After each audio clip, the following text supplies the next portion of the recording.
अस्सलाम वालेकुम। मैं मस्जिद मिठवर बाबा ला बोलो 12 इमाम अचो डामे सुम पान नंबर 35 अम्मार बिन ज़ैद जो बयान है तो मूं एक भेरे इमाम अली नकी अलैहिस्सलाम के अर्ज़ु कयो तो छा तव्हां आसमान ताईं परवाज़ करे उतां अहिड़ी शइ आणे सघो था जेका ज़मीन ते मौजूदु न हुजे। मूं एतिरो अर्ज़ु कयो ऐं ॾिठो त इमाम अली नकी अलैहिस्सलाम जॾहिं आसमान ॾांहुं परवाज़ कई ऐं चंड लमन बैदि मुंहिंजे नज़रुनि खां उजड़दी विया। आउं हैरत सां आसमान ॾांहुं ई ॾिसंदो रहियुसि। कुझु देरि बैदि मूंखे न आसमान खां ज़मीन तरफ़ ईंदे ॾिठो। जॾहिं पाण अलैहिस्सलाम वापसि पहुता त संदन हथ में हिकु सोनू पखी हो जंहिंजे चुभ में हिकु मोती हो ऐं उहो फसी ज़बान में ला इलाहा इल्लल्लाह मुहम्मद रसूलुल्लाह सल्लल्लाहु अलैहि वसल्लम अली वलीउल्लाह चई रहियो। इमाम अली नकी अलैहिस्सलाम फरमायो त हीउ जन्नत जो पखी आहे। उन बैदि पाण उनखे छॾे ॾिनऊं त उहो आसमान तरफ़ परवाज़ करे वियो। बहवाला दलाइल इमाम जाल असबात अल हदा जुल्द नंबर 2 मौजज़ात आले मोहम्मद अलैहिस्सलाम जुल्द नंबर 4। मुकबिल ज़िल्मीअ जो बयानु आहे त आउं सामरा में इमाम अली नकी अलैहिस्सलाम जे दरवाज़े ते दरबान बणिजी वेठल हुयुसि। इमाम अलैहिस्सलाम जिन मुतवक्कल अब्बासी ॾांहुं वियल हुआ। एतिरे में उते फतेह नाले टोपियूं ठाहींदड़ शख़्स आयो। मूं हिन खां अचण जो सबबु पुछियो त हिन चयो मूं कुझु ॾींहं इमाम अली नकी अलैहिस्सलाम जिन जी ख़िदमत कई आहे जंहिंजे 400 दरहम उजरत वठण आयो आहियां। मूं खां पुछियो त तूं 400 दरहम खे छा कंदे? हिन जवाबु ॾिनो त 200 दरहम मां टोपियूं ठाहिण जो सामान वठंदुसि ऐं 200 दरहम मां शराब ठाहिण जो सामान वठी शराब ठाहे विकिणंदुसि। मूंखे हिन जी ॻाल्हि पसंदि न आई पर मूं हिनखे कुझु बि न चयो।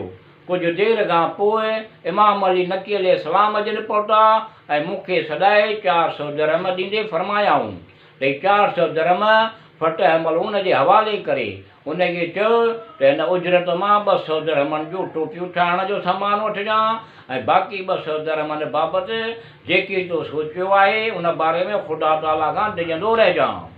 मूं इहे पैसा वठी हिनखे ॾिना ऐं इमाम अलैहिस्सलाम फरमान में ॿुधायोमांसि।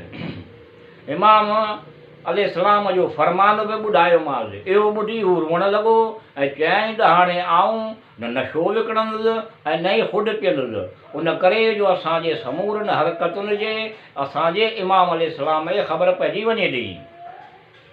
बहवाला दलाइल अल माता मौजज़ात आले मोहम्मद अलैहिस्सलाम जुल्द नंबर 4। अबू हाशिम जैफरी जो बयानु आहे त आऊं इमाम अली नकी अलैहिस्सलाम जिन जी ख़िदमत में हाज़िर थियुसि त पाण अलैहिस्सलाम मूंसां हिंदी ज़बान में गुफ़्तगू कयाऊं।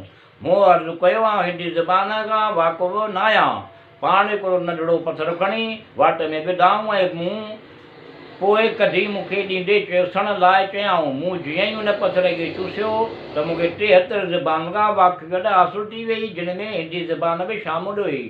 बहवाला लामिया अलवरा असबात अल हदा जुल्द नंबर 2 मौजज़ात आले मोहम्मद अलैहिस्सलाम जुल्द नंबर 4। अबू हाशिम जैफरी जो बयानु आहे त हिकु भेरे औलाद अबू तालिब अलैहिस्सलाम मां के फ़र्द सामरा अची रहिया हुआ।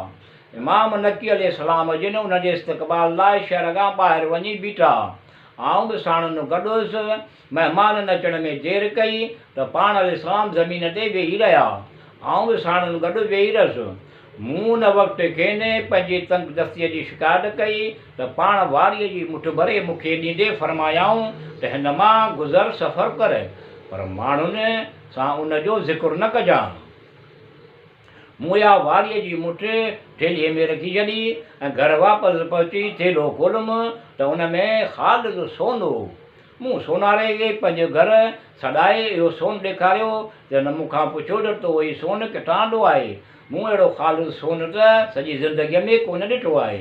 मूं खेसि जवाबु ॾिनो इहो सोन असांजे आबा व अजदाद जे दौर जो आहे जंहिंखे असां महफ़ूज़ करे रखियो आहे। बहवाला इमाम अलवरा असबात हदा जुल्द नंबर 2 मोजदाद आले मोहम्मद अलैहिस्सलाम जुल्द नंबर 4। अबू अल हसन सईद बिन सहल बसरी जेको मलाह जे नाले सां मशहूरु हो, तंहिंजो बयानु आहे त आऊं ऐं मुंहिंजो हिकु दोस्त जैफर बिन कासिम, जंहिंजो तइल्लुक़ु वाक़फिया फ़िरक़े सां हो, असीं ॿई समरा मां गुज़री रहिया हुआसीं त इमाम अली नकी अलैहिस्सलाम असां ॾांहुं निहारे मुंहिंजे दोस्त जैफर बिन कासिम खे मुख़ातिब ॾेई फरमायो त केसीं ताईं ग़फ़लत में पियो हूंदे, छा अञा बि तुंहिंजे बेदार थियण जो वक़्तु न आयो आहे? मुंहिंजे दोस्त को बि जवाबु न ॾिनो, पर उन खां पोइ बि हू पंहिंजे नज़रिए ते ई क़ाइमु रहियो।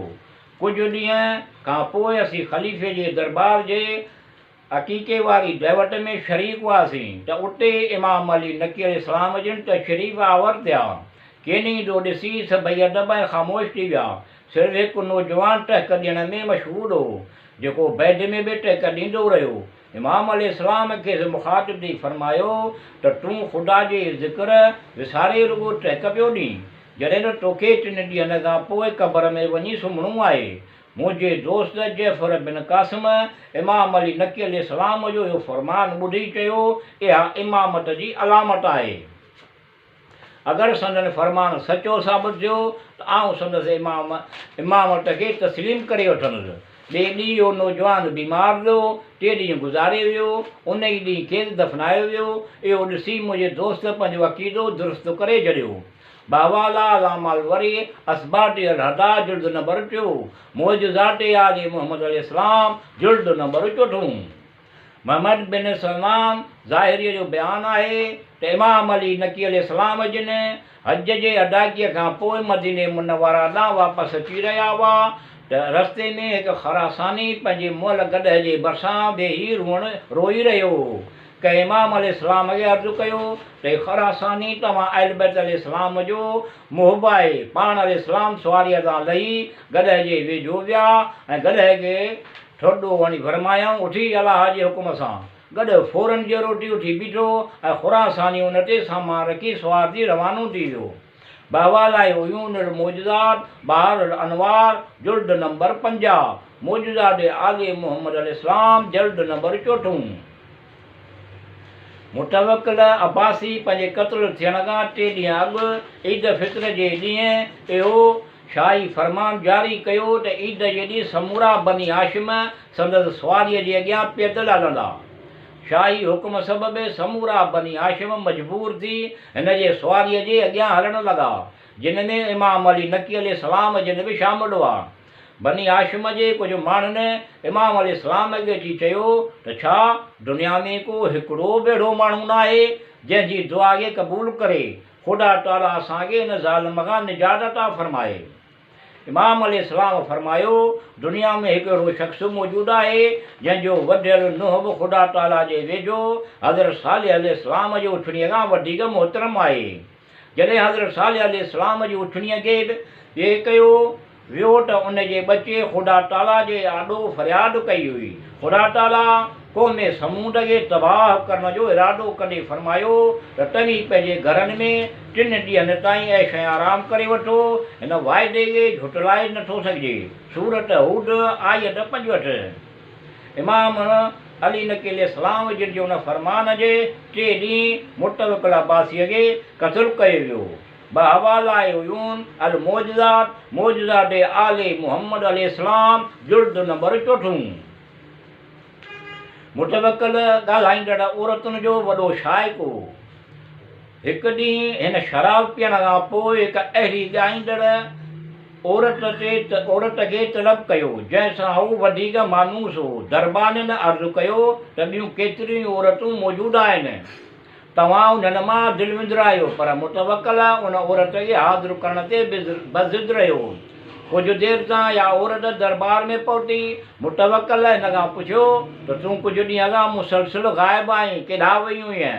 उन औरत बहानो कंदे चयो त आउं हज जे अदायगीअ जे लाइ वियल हुअसि। मुतवक्किल ग़ज़बनाक थींदे चयो त शुबान जे महीने में कहिड़ो हज थींदो आहे? औरत मुतवक्किल खे ग़ज़बनाक थींदे ॾिठो त सच संदसि ज़बान ते अची वियो ऐं चयाईं, आउं इमाम हुसैन अलैहिस्सलाम जे ज़ियारत लाइ वई हुअसि। मुतवक्किल तमामु घणो ग़ज़बनाक थियो ऐं सिर्फ़ु उन औरत खे क़ैद करायई, पर उनजो समूरो माल असबाब ज़ब्त करे वरिताई। उन बैदि हिन इमाम हुसैन अलैहिस्सलाम जे ज़ियारत ते पाबंदी आई ऐं हिकु नए मुस्लमान थियल यहूदी वेर जॻहि हुकुम ॾिनाई त करबला पहुचे इमाम हुसैन जे क़बर जो निशान मटाए छॾ ऐं उते पोख कराए छॾ। वेरज जंहिंखे अञा दीन इस्लाम जी का बि ॼाण न हुई, उन फ़ौरन करबला पहुची इमाम हुसैन अलैहिस्सलाम जे क़बर जो निशान बि मटाए छॾियो। पोइ उते पोख कराइणु चाहियई त मुहबान हुसैन अलैहिस्सलाम संदन मुक़ाबिले में निकिरी आया। हिन यहूदियुनि खां मदद वरिती आहे। उतां वाह खोटाए पाणी जारी करायई। वाह में पाणी त जारी थियो, पर जंहिं हंधि इमाम हुसैन अलैहिस्सलाम जी क़बर तर हुई उतां पाणी जारी न थियो। उन बैदि इमाम हुसैन अलैहिस्सलाम जे क़बर तर वारे निशान जी ज़ियारत करण लाइ ईंदड़ माण्हुनि सां ज़ुल्म व सितम जो सिलसिलो जारी रहियो ऐं माण्हुनि जे उन मज़ाहमत बाबति मुतवक्किल खे आगाह कयो वियो। पर जीअं त हू उन वक़्तु सामरा शहर जे तमीर में मसरूफ़ हो, उन करे 10 साल खनि हिन को बि ॿियो नओं क़दम न खयो। 243 हिजरीअ में मुतवक्किल इमाम अली नकी अलैहिस्सलाम जिन खे सताइण लाइ मुतवजो थियो ऐं हिन मदीने जे हाकिम अब्दुल्ला बिन मुहम्मद खे ख़ुफ़िया नमूने जो हुकुम मारियो त फ़र्ज़ंदे रसूल सल्लल्लाहु अलैहि वसल्लम इमाम अली नकी अलैहिस्सलाम खे सताइण में का बि कसर बाक़ी न छॾी वञे। मदीने जे हाकिम पंहिंजे पारां इमाम अली नकी अलैहिस्सलाम जिन खे सताइण में का बि कसर न छॾी। उन खां पोइ मुतवक्किल अब्बासीअ खे शिकायती ख़त लिखणु शुरू कयाई, जिन में लिखियाई त इमाम अली नकी अलैहिस्सलाम पंहिंजे हामियुनि खे वॾे तइदाद में गॾु ऐं मुनज़्ज़म करे रहियो आहे, जिन खे हू कंहिं बि वक़्तु हाकिम वक़्त जे मुक़ाबले में आणे सघे थो। जॾहिं इमाम अली नकी अलैहिस्सलाम जिन खे उन्हनि ख़तनि बाबति ख़बर पई त पाण बि मुतवक्किल अब्बासीअ खे हिकु तफ़सीली ख़त लिखियाऊं, जंहिंमें हाकिम मदीना जे बेएतदालिन ऐं ज़ुल्म व सितम जो तफ़सीली ज़िक्र कयाई। उलमा जो बयानु आहे त इमाम अली नकी अलैहिस्सलाम जिन 29 साल मदीने मुनव्वरा में क़याम पज़ीर रहिया। उन अरसे में पाण केतिरनि ई बादशाहनि खे इक़्तिदार जा दौर ॾिठा ऐं तबलीग दीन ऐं तहफ़्फ़ुज़ दीन लाइ अहम ख़िज़मतूं सरअंजाम ॾिनाऊं।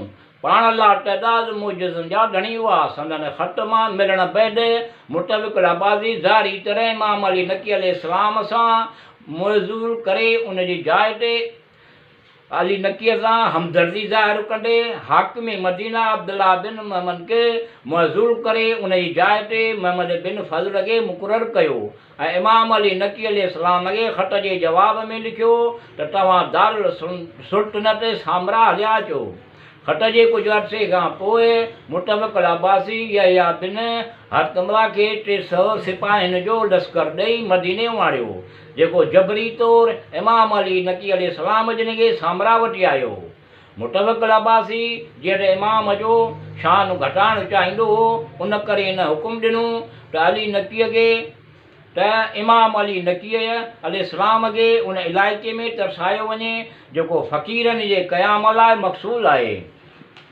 मुतवक्किल जे हुकुम ते ईअं ई कयो वियो ऐं इमाम अली नकी अलैहिस्सलाम खे उन ई इलाइक़े में तरसायो वियो। मुतवक्किल अब्बासी